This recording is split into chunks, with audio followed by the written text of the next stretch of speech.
இன்றைக்கி ரொம்ப ஃபீல் பண்ணி என்னால் இருக்கவே முடியல. இந்த ஆண்கள்னாலே எனக்கு வெறுப்பு வருது. பாதிக்கப்பட்டவர்கள் இந்த வழி கண்டிப்பாக தெரியும். அதை மறுப்பதற்கே இல்லை. கண்டிப்பாக இந்த சம்பவம் நடக்கவே கூடாது. எந்த பெண்ணுக்குமே நடக்கக்கூடாது. நீ இசைத்துறையில் உங்களை தேடி வர்றாங்க அப்படின்னா, நீ ஒரு உச்சத்தில் இருக்கிற ஒரு நபர் அப்படிங்கும்போது உங்களை தேடி வாய்ப்பு கேட்க வர்றாங்க சரினா, நீங்கள் அவர்களுக்கு ஒரு வழிகாட்டியாக குருவாக இருக்கணும். அதுதான் முறை. இப்போ அந்த குருஸ்தானத்துலேருந்து நீங்கள் இறங்கி வந்து கொஞ்சம் கீழ்த்தரமாக ஒரு விஷயத்தை நீங்கள் பண்ணும்போது, அந்த பெண்மணி என்ன பண்ணுவாங்க? தனி ஒரு போராட்டம் தான். யார்கிட்டையும் சொல்ல முடியாத சூழ்நிலை போய் தள்ளப்படுவாங்க. யார்கிட்ட சொன்னால் அசிங்கமாக. 2வது பார்த்தீங்கன்னா, அந்த சுவேதாவை கூட பார்த்தோம்னா, அவ்வளோ அசிங்கப்படுத்தியிருக்காங்க என்னோடய சுற்று வட்டாரத்தில். ஃபேமிலியில் கூப்பிட்டு என்னை வந்து ரொம்ப பண்ணாலும் என்னால் இங்கே இருக்கவே முடியாமல் ரிஷிகேஷில் போய் செட்டில் ஆகிட்டாங்க. கிட்டத்தட்ட 5, 6 வருஷமாச்சு. அங்கே ஒரு 3, 4 கடைகள் வச்சு எக்ஸ்போர்ட் இது வச்சு விட்டு, அங்கே பிஸ்னஸ் பார்த்துட்டு வச்சுட்டு அங்கேயே நான் இருக்கிறேன்.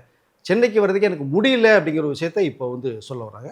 இது கிட்டத்தட்ட கூட இப்போ காலம் கடந்து போல, ஆனால் ஆயிடுச்சு 5 வருஷத்துக்கு மேலே ஆயிடுச்சுன்னு நினைக்கிறேன். இப்போ சொல்ல வேண்டிய நோக்கம்னா, இனிமேல் வரவர்கள் வந்து சரியாக இருக்கணும், இந்த தவறு நடந்துடக்கூடாது அப்படின்னு. இதை உங்களுக்கு நடந்த உடனேயே ஒரு முடிவு எடுத்து ஒரு 1 மாதம் 2 மாதத்துக்குள்ள சொல்லியிருந்தாங்க அப்படின்னா ரொம்ப சிறப்பாக இருந்திருக்கும்.